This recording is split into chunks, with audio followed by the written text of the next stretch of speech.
Much of the plant work we do in the garden revolves around trying to learn what plants' needs are, their general requirements, their range of temperatures and humidities and soils they like, and then trying to mimic them so that we can best grow them, so that we can best propagate them. It always seems to revolve around a few basic simple things, whether it's the airflow or the amount of sun and shade over the course of a year, or the condition of the soil, whether they're deep soils with poor drainage, or ancient soils that have all the nutrients washed out of them, or thin soils with hardly any organic matter in them, or sandy soils that like a lot of calcium, coming from gypsum or limestone. And last but not least, the regiments of water that come through. And that be whether it's because you live down by the creek, or you're subject to periodic flooding over the course of a year, or you have tons of rainfall, or you're in the back of a rain shadow of a mountain and you don't get hardly any rain at all. So that's what the plants deal with, and that's what we have to learn if we're going to become good gardeners and good propagators. I'm going to ask you all a bunch of questions related either to the plant's natural growing environment or to the plants as we cultivate them here on the garden or in the nursery. I want you to think about the question from a plant's angle, from a plant's point of view, and then go ahead and answer. This is a beautiful group of plants called the rhododendrons. And as a general rule, the rhododendrons, they have blunt roots, but they grow up on the surface of the soil. They never penetrate deep down into the soil at all. So the question is, what is it about the soil that makes it so that the rhododendron roots just like to crawl along the top and not go deep down into it? If I told you that I was trying to grow this plant that like acidic soil conditions, like this camellia here, what could you do to the soil in order to make it more hospitable to this plant? Both in the field, say you got camellias growing on the grounds, in the sands of Golden Gate Park, for example, or if you're trying to grow them in a container, in a pot. What could you do to lower the pH and make it more acidic? Make it happy for these guys. If I'm growing a plant that likes the dense shade, and instead I stick it way out in the open in the full sun, like this Clivia miniata, for example, what will happen to the leaves? How will I know that too much sun is too much? How will I know when it's got too much sun? We got bunches of beautiful Cymbidium orchids growing here.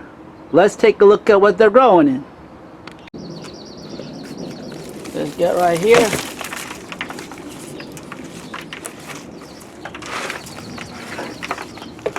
Whoa, check out them roots.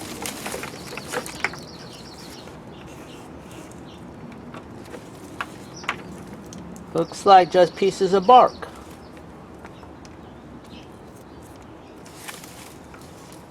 Bark and a lot of roots. Given that this orchid is just growing in bark, where do you think it lives in its natural habitat? And on what surfaces is it growing? And does this plant like its roots aerated with plenty of airflow or not so well aerated? We're here looking at some plants of dragon fruit, Hylocereus, and also some colchicums.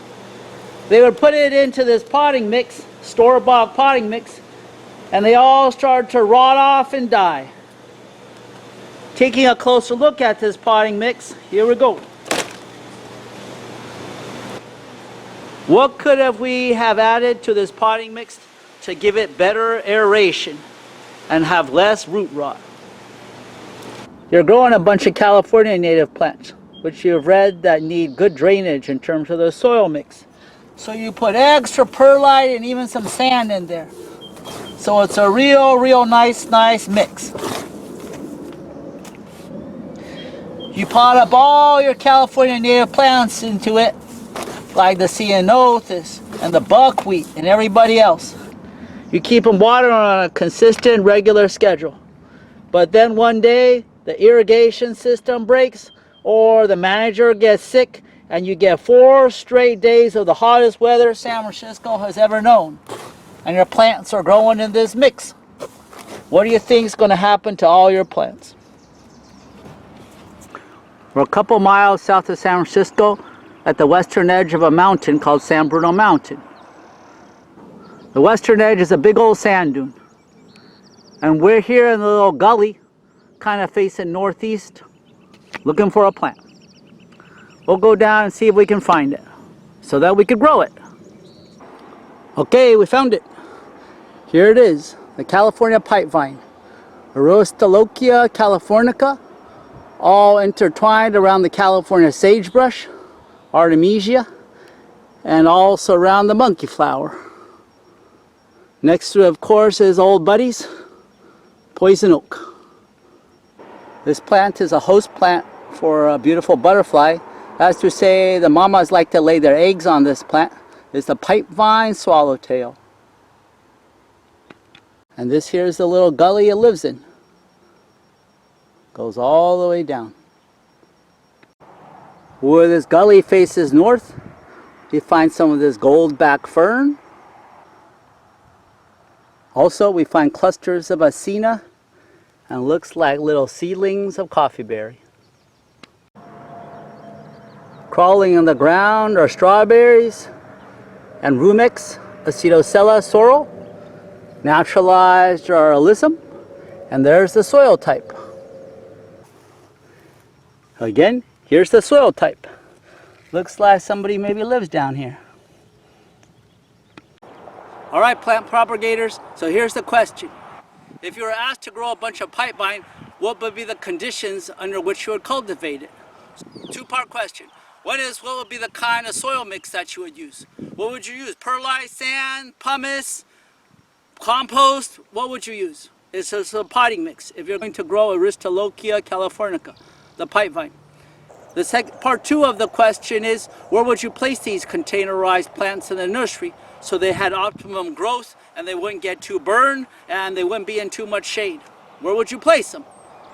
Based on what we've talked about here with the exposure, with the sun, with the gully, with the sand, and everything else. We're still here on the western sand dune here, and this part of the sand dune, as you can see, is covered by the annual grasses, whether it be brome and oats, and over further down looks like wild radish. All overgrown with good forage for the cows. Let's walk just a little bit further, about a block down. I'll show you another site. Not a block away, all the sand is exposed, and there's a profusion of wildflowers all through here.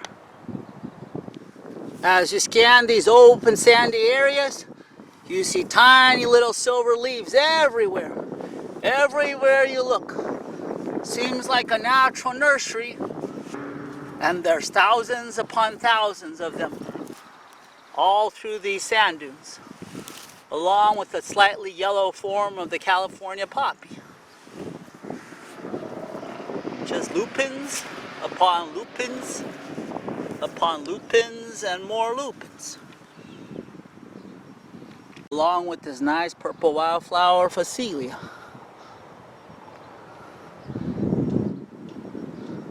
Just bushes of bright silver purple flowers and little legume dew-covered seeds. All right, plant propagators, here's another question. These two sites, one with the grasslands, the other open sands full of lupins and Phacelia. What's the difference? What makes this part of the mountain, this part of the dunes, such a natural nursery for this particular plant? What are the differences between the two sites? Think water, think exposure, think drainage, think all the other factors that are involved in ecology. That's the way you're going to become a good plant person. Thinking of all these different factors, putting yourself into the roots of a plant.